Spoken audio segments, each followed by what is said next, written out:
오게 되었습니다. 지금까지 흐름이 이제 전체적으로 마음에 그려지실 것이라고 생각이 되어집니다. 우리의 로마서 1장부터 3장, 참 율법으로 말미암는 의가 아니라 참 하나님께로부터 나오는 또 다른 새로운 의에 대한 이야기를 믿음으로 말미암는 의를 선언한 거죠. 그리고 4장은 그것을 구약 성경 말씀을 통해서 아브라함과 다윗을 통해서 증명해 준 겁니다. 그리고 5장은 그렇다면 믿음으로 의롭게 되었다는 게 뭐냐? 사실 여기에서 우리가 갈라지고 있는 거예요. 우리는 믿음으로 의롭게 되었다 이렇게 하면 그냥 칭의, 나는 죽으면 천국에 갈 것이다, 이렇게 자동적으로 생각한다는 겁니다. 우리는 그냥 믿음으로 의롭게 되었다, 그러니까 나는 구원받았어, 그러니까 지금 어떻게 살아도 상관없는 거야, 나는 죽으면 천당 갈 거니까. 여러분, 이런 그게 극단적으로 가면 구원파의 교리가 되는 거잖아요. 그리고 그게 다른 것이 아니라 바로 교리적인 신앙에 머물고 있는 그런 모습이 된다는 거죠. 그래서 로마서 5장은 우리가 믿음으로 의롭다함을 받았다, 칭의라는 이미 받은 구원을 받았다는 것은 그런 것이 아니라는 거예요. 믿음으로 참 의롭게 되었다는 것은 하나님과의 관계가 회복되었다는 것이고 하나님과 화해하게 되었다는 것이고, 그래서 이제 드디어 하나님과 함께 동행하는, 하나님과 함께 걷는, 하나님과 인격적인 교제의 삶이 가능한 그런 상태가 되었고, 그리스도인의 삶이라는 것은 이 땅에서 하나님과 우리 주님과 함께 인격적으로 교제하고 동행하면서 살아가다가 결국은 내가 곧 길 아닙니까? 예수님께서 아버지 하나님께로 이끄시는 길이기 때문에 주님께서 나를 그 천국까지, 아버지 집까지 반드시 나를 인도해 주시고 이끌어 주실 것이다, 그 소망 가운데서 살아가고 있다는 거지요. 왜 그것이 확실합니까? 왜냐하면 내가 원수 되었을 때도, 죄인 되었을 때도, 하나님을 찾지 않았을 때도 나를 위해서 독생자를 아낌없이 십자가에 내어주셨던 로마서 5장 8절이요. 그 하나님께서 내가 이제 하나님을 기대고 의지하면서 내가 주님을 따라가는 삶을 살기 시작했는데 그런 나를 영원한 아버지 집 천국까지 인도하지 못할 거라고 생각합니까? 당연히 인도하지 않겠습니까? 이게 5장의 앞부분이에요. 그리고 난 뒤에 이 다음부터는 이제 제가 말씀을 드렸죠. 이제 사람들이 가지고 있는 질문들을 다루고 있는 거다. 우리 로마서 5장 두 번째 후반부의 첫 번째 질문이 뭐라고요? 근데 한 사람이 죽었는데 어떻게 온 세상 사람들이 다 구원을 받는다는 말입니까? 여기에 대한 대답을 주는 거예요. 한 사람 아담의 죄가 온 세상 모든 인간들에게 다 영향을 미친 것처럼 하나님께서는 둘째 아담이 되신 예수 그리스도, 그분의 사랑, 그분의 십자가를 통해서 온 인류를, 하나님을 기대고 의지하는 사람을 구원할 수 있다는 거죠. 그리고 우리 참 6장 말씀은 여러분 전체를 읽어보면 그겁니다. 그 믿음으로 의롭게 되고 그래서 구원받았으면 평생 죄짓고 살면 되겠네, 그냥 죽기 전에 예수 그냥 믿고 천당 가면 되겠네, 그죠? 그렇게 비난하는 사람들에 대한 대답을 하고 있는 겁니다. 여러분, 사실 여기 이 질문에 대한 대답은 5장에서 이미 된 거예요. 한편으로는 예수 믿는 삶이 내가 믿음으로 이렇게 되었다는 것이 주님과 관계가 회복되고 주님과 동행하는 삶이로구나. 그러면 사실 그 바보 같은 어리석은 질문이라는 거 알게 돼 있죠. 그런데 6장에서는 다시 한번 이야기를 합니다. 죄의 종으로, 지금 내가 과거의 옛적의 삶이 죄의 종으로 살아가는 삶인데 죄의 종으로 살 때 행복했습니까? 죄의 종으로 살 때 오히려 그렇게 하고는 부끄러워하지 않았습니까? 내가 지금 의의 종으로 병기로 되어질 수 있는 이미 그 힘을 갖게 되는데 여전히 그 부끄러운 삶으로 되돌아가는 게 정말 좋겠습니까? 의의 종으로 사는 게 훨씬 더 낫지 않습니까? 여러분, 이 6장 말씀이 그런 내용이에요. 그리고 난 뒤에 이제 7장에 넘어가서 그렇다면 도대체 율법은 왜 주신 겁니까? 이 이야기를 이제 저와 여러분에게 그 질문에 대한, 이 질문이 명시적으로 나와 있지는 않지만 이 사도 바울은 이 질문을 염두에 두고 그 질문에 대한 대답으로 지금 말씀을 하고 있는 거다. 우리가 모든 말을 할 때는요, 항상 그 말을 하게 된, 그죠? 내가 뭔 말을 하면 그 말을 하게 되는 상황이 있지 않습니까? 이 상황 속에서 지금 이런 이야기가 전개되고 있는구나, 이렇게 생각하시면 좋습니다. 그래서 우리 로마서 7장 1절 뭐라고 되어 있어요? 나는 율법 아는 사람들에게 말합니다. 율법 붙잡고 있는 사람들, 율법은 사람이 살아있는 동안에만 그 사람을 지배한다는 것을 알지 못합니까? 그러니까 이 율법은 살아있을 때만 우리에게 작동한다는 겁니다. 그래서 어저께 우리 마지막으로 본 우리 13절 말씀을 보면 이렇게 되어 있죠. 그러니 그 선한 것이 나에게 죽음을 안겨주었다는 말입니까? 그럴 수 없습니다. 그러나 죄를 죄로 드러나게 하려고 죄가 그 선한 것을 방편으로 하여 나에게 죽음을 일으켰습니다. 그것은 계명을 방편으로 하여 죄를 극도로 죄답게 되게 하려는 것이었습니다. 그러니까 지금 뭐냐면은 하나님께서 율법을 주신 이유는 일단은 죄가 죄로 드러나도록 극도로 죄로 드러나도록 하기 위해서 율법을 주셨고, 실제로 율법이 저와 여러분을 이끌고 인도하는 길은 뭐라고요? 나에게 그 선한 것이 죽음을 일으켰습니다. 이게 표현 하나를 하는데도요 굉장히 신경을 많이 쓰는 거예요. 이 사도 바울이 죽음을 일으킨 거예요. 뭐냐면 나는 이 율법 앞에서 정말 나는 율법대로 선하게 살고 싶다. 나는 정말 내 양심의 법을 따라 살고 싶다. 그러면 이 세상에 절망하지 않을 사람이 없어요. 어저께 말씀드렸잖아요. 그죠? 내가 막 열심히 살려고 하는데 사라져요? 안 사라져요? 내 양심의 법대로, 내 율법대로 사라집니까? 안 사라집니까? 사라집디다 이렇게 이야기하는 사람은요 인생에 깊이가 없는 사람이에요. 그냥 온실 속에 있을 가능성이 많습니다. 자기 내면을 볼 줄 아는 능력이 없는 사람들입니다. 그래서 사라집디다 이렇게 말할 수 있어요. 그런데요 정말 내 인생에 여러 가지의 질곡을 겪어나가면서 살다 보면 그렇지 않습니까? 나는 그렇게 살고 싶지 않지만 내가 가장이기 때문에, 나는 우리 집안의 생계를 책임져야 되니까 어쩔 수 없이 내 양심과 반대되는, 율법과 반대되는 그런 삶의 길을 걸어갈 때가 있잖아요. 치열하게 살려고 하지 않는 사람들은 그런 상황 속에서 갈등 자체를 느끼지 않는 거예요. 모르는 거죠. 나는 사라집디다. 이런 사람들은 정말 안돼 있는 사람들이에요. 그래서 이분들은 다른 사람들을 보면서 정죄를 하죠. 열심히 잘 산 것처럼 보이는데 실제로 내가 사소하게 지킨 그것보다 더 엄청난 형제를 미워하고 판단하고 정죄하고 비난하고, 그리고 똑같은 비슷한 상황이 되면 나도 똑같은 상황 속에 빠지고 마는 그런 엄청난 일들이 일어나게 되더라는 거예요. 그리고 또 정말 열심히 살려고 노력하는 사람들은, 자기가 보이는 사람들은 내 속에 얼마나 지독하게 참 이렇게 하나님의 법대로 양심대로 살 수 없는 사람이라는 것, 그 현실 속에서 처절하게 절망하게 되어 있다는 거죠.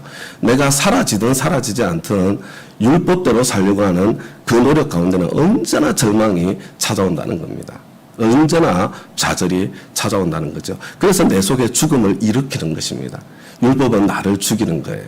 율법은 참 죄를 심히 죄되도록, 이전에는 이게 그렇게 큰 죄였어 이렇게 생각을 했는데 내 하나님을 알고 나니까, 신앙생활을 하면서 보니까 와 이게 진짜 하나님 앞에서 이게 더 엄청나게 더 큰 죄였네, 막 그것이 심히 죄로 드러나는 그런 자리에 처하게 되더라는 거예요. 그래서 그런 어떤 이야기들이 이어지면서 이제 사도 바울이 자기 자신의 실존적인 고백을, 똑같은 내용을 자기 고백으로 하고 있는 겁니다. 우리는 율법이 신령한 줄 압니다. 그러나 나는 육정의 메인 존재로서 죄 아래 팔린 몸입니다. 바울의 자기 고백이에요. 여러분 한번 위로를 받으시기 바랍니다. 이게 사도 바울이 이미 로마서 3장에서 믿음으로 얻는 의를 얻은 사람 아니에요. 그런데 치열하게 정말 의의 병기로 자기 자신을 드리기 위해서 치열하게 살아가고 있는 사람 아닙니까? 그렇기 때문에 더 절실한 거예요. 율법 아래 있을 때나 은혜 아래 있을 때나 나는 육정의 메인 존재로서 죄 아래 팔린 몸입니다. 여러분 사도 바울이 그런 참 자리에 서 있었다면, 그래서 이게 자꾸 헷갈릴 거예요. 왜 헷갈리냐면요, 로마서 8장 1절을 잘못 이해해서 그래요. 여러분 이렇게 돼 있잖아요. 우리 참 그리스도 예수 안에 있는 자들에게는 결코 정죄함이 없나니 생명의 성령의 법이 죄와 사망의 법에서 너를 해방하였습니다 이렇게 돼 있잖아요. 여러분 정죄함이 없는 거예요. 죄를 안 짓는다는 이야기가 아니에요. 그리스도 예수 안에 있는 사람은 죄를 안 짓습니다. 그게 아니고요. 실패가 없습니다. 넘어지지 않습니다. 그 말이 아니고 정죄함이 없습니다. 이게 다른 거예요. 죄를 짓는 것과 정죄는. 사도 바울의 고백이에요. 실존적인 고백. 나는 육정의 메인 존재로서, 이런 육정이라는 단어가 또 다른 데 나왔던 다른 기억나십니까? 우리 요한복음 1장 그저 13절에 보면 혈통으로나 육정으로나 사람의 뜻에서 나지 아니하고 할 때 육정이라고 돼 있잖아요. 그죠? 이게 킹제임스 버전에서는 육정이 어떻게 번역이 돼 있어요? will of the flesh. 내 육신적인 의지에 내가 어떻게 해서든지 내가 한번 해보고 싶은, 사실은 제 본질이 S-I-N, sin이라고 할 때 그 가운데 있는 I, 여러분 기억나시죠? 때로 성경 공부하다 보면 바로 그 I, 그 내가 바로 제 본질, 아노니아, 바로 그거 자존심 자애고 내가 이것밖에 안 될 리가 없어. 막 이렇게 치열하게 그냥 나아가는 그 모습, 여기에 이 죄의 본질이 담겨 있다는, 그게 극도로 심해지면 하나님조차 무시하고 그냥 하나님의 도움도 거절하고 그냥 하나님 없이 내 마음대로 살아보려는 그런 형태로 다양하게, 어떤 때는 정말 지독한 죄의 모습으로, 어떤 때는 지독한 자기 의의 모습으로 나타나는 그 죄의 본질이요. 나는 육정의 메인 존재로서 지독합니다. 이 아이가, 이 내가 죄 아래 팔린 몸입니다. 나는 내가 하는 일을 도무지 알 수가 없습니다. 내가 해야 하겠다고 생각하는 일은 하지 않고 도리어 해서는 안 되겠다고 생각하는 일을 하고 있으니 말입니다. 근데 이거요, 사실은 정말 제대로 번역을 한다면 이렇게 돼야 될 것 같아요. 내가 해야 되겠다고 생각하는 일을 하지 못하고, 제가 가끔 여러분들한테 말씀드리잖아요. 못해서 못하고 안 돼서 못하는 거예요. 여러분, 저와 여러분 그걸 빨리 알아야 됩니다. 나에게는 그럴 능력이 없구나. 못해서 못하고 안 돼서 못하는구나. 이러면 안 되는데 그러면서 내 속에서 계속 솟아나는 거예요. 그죠? 그렇지 않습니까? 이러면 안 되는 거예요. 난 저 사람 용서해야 되고, 저 사람 품어줘야 되고, 저 사람 그래 참 하나님께서 주신 능력도 적은데 저렇게 애를 쓰고 있으니까 내가 좀 도와줘야지, 막 이런 마음이 생기는데, 막 이런 생각이 있는데 속에서 야 그래도 그렇지 저것밖에 못해 왜 저 모양 저 꼴이야, 그냥 있잖아요. 내 속에서 그냥 막 솟아나는 거예요. 열심히 주 예수를 따라가려고 하니까 이게 더 선명하게, 더 적나라하게 드러나고 있는 겁니다. 내가 그런 일을 하면서도 그것을 해서는 안 되겠다고 생각하는 것은, 나 이러면 안 되는데 생각하는 것, 곧 율법이 선하다는 사실에 동의하는 것입니다. 그죠? 그게 바르기 때문에 그렇게 살고 싶은데 그게 안 되는 거예요. 안 되는 거. 그렇다면 그와 같은 일을 하는 것은 내가 아니라 내 속에 자리를 잡고 있는 죄입니다. 이게 참 애매한 이야기죠. 그죠? 그와 같은 일을 하는 것은 내가 아니라 내 속에 자리를 잡고 있는 죄입니다. 이제 분리를 하는 겁니다. 나와 내 속에 자리 잡고 있는 죄를 분리하는 거죠. 그리고 난 뒤에 이제 18절, 나는 내 속에, 곧 내 육신 속에 선한 것이 깃들어 있지 않다는 것을 압니다. 나는 선을 행하려는 의지는 있으나 그것을 실행하지는 않으니 말입니다. 나는 내가 원하는 선한 일을 하지 않고 도리어 원하지 않는 악한 일을 합니다. 이렇게 말씀하면서요. 이게 조금 더 넘어가면요. 이 선을 행하려고 하는데 나에게 악이 붙어 있다는 겁니다. 이게 뗄래야 뗄 수 없을 것처럼 붙어 있는 그런 모습을 상상하시면 되고요. 그래서 22절에 보면 이렇게 말씀하죠. 나는 속 사람으로는 하나님의 법을 즐거워하나. 여러분, 이게 전제가 뭡니까? 속 사람이 있다는 것은 뭘 이야기하는 거예요? 그 사람이 있다는 이야기입니다. 그죠? 여러분, 그래서 우리가 성경을 보면 성경에는 이분법이 있고 인간에 대한 이분법이 있고 삼분법이 있잖아요. 그죠? 그래서 이분법으로 표현되어 있는 것은요, 속사람 그 사람이라고 이렇게 표현이 되어 있습니다. 속사람 그 사람. 여기서 나라고 이야기할 때는 속사람을 이야기하는 겁니다. 근데 그런 나에게 악이 붙어 있다고 이야기할 때 그 악이 붙어 있는 자리가 그 사람이에요. 그래서 우리가 이제 장로교는 항상 이분법이 이렇게 건강한 성경적인 이해라고 생각을 해요. 그래서 이 이분법으로 그 사람 속사람을 나눌 때는 영혼과 육체라고 이렇게 우리가 부르지 않습니까? 영혼은 속사람이고 육체는 그 사람이라는 이야기죠. 그런데 성경을 보면 영혼 육으로 되어 있는 3분으로 설명하는 말씀이 있잖아요. 우리 데살로니가서 5장 23절 보니까 너희 온 영과 혼과 몸이 이렇게 되어 있지 않습니까? 그러면 한번 보세요. 성경의 영혼, 몸을 이야기하고 있으니까 여러분, 영, 혼, 몸에서 속 사람이 뭘 것 같습니까? 영과 혼이겠어요? 아니면 뭐 그 사람이 뭐겠습니까? 몸이겠습니까? 우리가 있잖아요. 너무 헷갈리는 거예요. 왜냐하면 영혼이라고 우리가 늘 부르기 때문에, 영혼이라고 부르기 때문에 영과 혼이 속 사람인가 보다. 그리고 몸이 그 사람인가 보다. 여러분, 몸은 그냥 이걸 이야기하는 거예요. 이 고기 덩어리. 여러분, 이게 몸이에요, 몸. 그런데 육체라고 할 때는요, 이 살만, 뼈와 살만, 관절과 골수만 육체라고 이야기하는 게 아니고요. 여러분, 저와 여러분의 이 몸에 담겨 있는 이 보통 자연인 있잖아요. 예수 안 믿는 사람들, 그들이 가지고 있는 지정의, 그들의 인격 전부를 포함해서 육체라고 이야기를 하는 겁니다. 그래서 혼과 몸을 합쳐서 육체라고 이야기를 하는 거예요. 그래서 저기 살아있는 저 사람들이 예수를 믿지 않는 사람들은 그냥 육체예요. 이미 죽은 사람들인 거예요. 성경적으로 볼 때. 왜냐하면 그 속사람, 그 영은 죽은 상태에 있거든요. 근데 여기서 이야기하는 사람은 바로 내 속사람을 이야기하는 겁니다. 내 영을 이야기하는 거예요. 그런데 이 내 영은 정말 하나님의 법대로 살기를 너무너무 즐거워하는데, 그래서 예수 그리스도, 이게 우리 양심이라는 게 영에 속한 기능이거든요. 성령님께서 우리 안에 오시면 이 영이 확 이렇게 살아나는 거죠. 그래서 양심이 날카로워지는 겁니다. 예수를 믿으면 믿을수록 양심이 더 날카로워지는 거죠. 이제 사도 바울이 고백하는 겁니다. 나는 속사람으로는 하나님의 법을 즐거워하지만 내 지체에, 그죠? 내 그 사람이에요. 다른 법이 있어서 내 마음의 법과 싸우고 있으며 내 지체에 있는 죄의 법에서 나를 포로로 만드는 것을 나는 봅니다. 이게 저와 여러분의 실존적인 현실이라는 이야기입니다. 저와 여러분은 이 땅을 살면서 이 속사람과 그 사람의 끊임없는 싸움, 그 갈등, 그 가운데 살고 있는 존재라는 거죠. 나는 비참한 사람입니다. 누가 이 죽음의 몸에서 나를 건져 주겠습니까? 이게 단식이에요. 여러분, 자꾸 우리가 성경의 인물을 과소평가하려는 경향이 있어요. 제가 여러분이 하는 게 뭐냐면요, 자꾸 바울을 내 수준으로 끌어내리려고 그래. 막 다윗을 내 수준으로 끌어내리려고 그래요.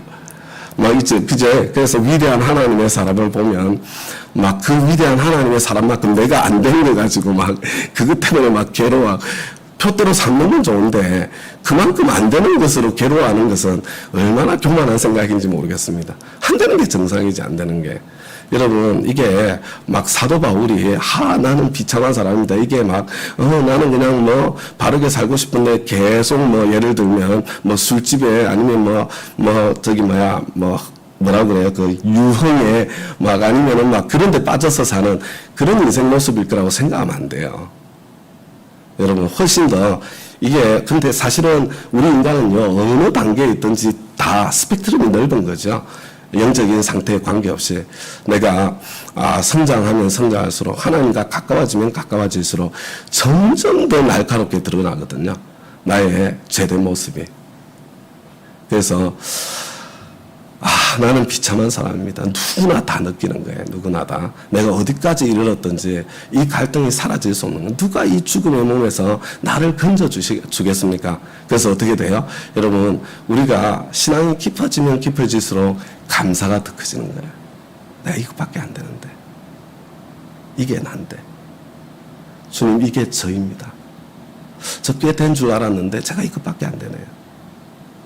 제가 지금도 이것밖에 안 되는데, 그 이전에는 이것과 비교할 수조차도 없었는데, 그 이전에는 주님의 원수로 살았는데, 그런데 정말 그것밖에 안 되는 나를 위해서 주님께서 십자가 져 주셨네요. 주님 감사합니다. 주님의 그 사랑과 깊이와 넓이가 너무나도 큽니다. 그때도 나를 사랑하신 주님께서 지금 내가 실패하고 넘어지고 있지만, 그렇지만 지금도 나를 사랑하시리라는 것이 틀림이 없습니다. 우리 주 예수 그리스도를 통하여 나를 건져주신 하나님께 감사를 드립니다. 그러니 나 자신은 마음으로는 하나님의 법을 섬기고 육신으로는 죄의 법을 섬기고 있습니다. 로마서 8장 1절. 이게 사실은 여기까지 붙어 있어야 돼. 그래서 여러분, 저와 여러분이 이 마음에 이 비참한 사람으로서 갖는 이 마음의 갈등을 뛰어넘는 것은요, 언제 이걸 뛰어넘을 수 있냐면, 여러분, 그냥 내 힘만으로 하려는 노력이 끊어질 때 뛰어넘는 거야. 나는 안 되는구나. 안 돼서 못하고 못해서 못하는 거구나. 내가 지금 하나님의 자녀가 된 것은 주님의 그 크신 사랑 때문이로구나. 그 참 놀라운 사랑이 나를 확 덮치고 지나가면서 나의 어떠함 때문이 아니라 그 사랑 때문에 내가 자유를 얻게 되는 거예요. 그리고 그 나를 끝없이 사랑하면서 나와 함께 해주시는 그분과 동행하면서 율법의 의를 이루어가는 거예요. 그죠? 우리 아이들 보세요. 내 아들, 딸들. 아유, 하는 거 보면 얼마나 웃겨요. 그죠? 그렇지만 엄마가 옆에서 잘 도와주잖아요. 아무리 잘못해도, 잘못한 게 많아도 엄마의 사랑이 거두어지지 않지 않습니까? 때로는 좀 언성을 높일 때도 그렇지만 여전히 사랑하잖아요. 그리고 이 아이도 그 엄마를 바라보면서 내가 어리고 부족하고 약한 줄 알지만 그 엄마와 아빠와 함께 걸으면서 한 걸음 한 걸음 성장해 가는 거잖아요. 저와 여러분에게 그와 같은 참 진짜 관계요. 우리 엄마보다 나를 더 사랑하시는 우리 하나님과 사랑의 관계. 그것을 누리고 그분과 함께 동행하면서 율법이 완성되어지는 그런 저와 여러분의 삶의 자리에 모두 다 함께 설 수 있게 되기를. 그러면 정말 아름다울 거예요. 정말 아름다울 것입니다. 그런 우리 모습을 우리 목장에서 보게 되고, 우리 온 교회에서, 또 온 세상에서 볼 수 있도록 그렇게 우리가 함께 내가 살아가고 보여주고 또 이렇게 예수님, 참 용납하고 품어주신 것처럼 그런 하나님 아버지 같은 좋은 아버지, 엄마가 돼야 되거든요. 영적으로 우리의 우리 VIP로 예수 믿고 성장해가는 사람들에게 그와 같은 아름다움이 우리 가운데 늘 풍성하기를 다시 한번 축원합니다. 우리 말씀 응답에서 한번 기도하고요. 개인 기도 시간 갖도록 하겠습니다. 하나님 아버지 감사합니다. 이 자리에는 나는 비참한 사람입니다. 그 고백을 하지 않을 수 없었던 사람들이 모여 있습니다. 예수 만나기 전에도 사실은 착하게 바르게 살고 싶어서 참 그 치열함 가운데 절망을 경험했고, 예수 믿고 난 뒤에도 주님과 가까워지면 가까워질수록 내가 누구인지 그게 더 선명하게 드러나서 내가 이것밖에 안 됐구나. 내가 그 과거 이전에는 이것과도 비교할 수 없는 내가 정말 추악한 자리에 있었구나. 그럼에도 불구하고 하나님께서 나를 사랑하셔서 기꺼이 십자가 져주셨구나.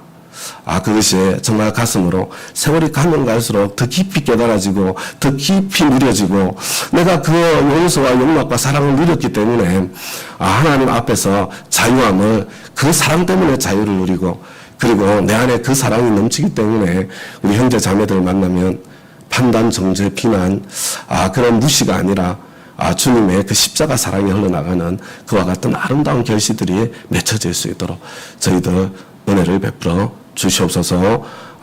우리 온 교회에 그와 같은 십자가 강물이 흐를 수 있도록 주여 역사하여 주옵소서. 감사드리며 예수님 이름으로 기도드리나이다. 아멘. 아멘.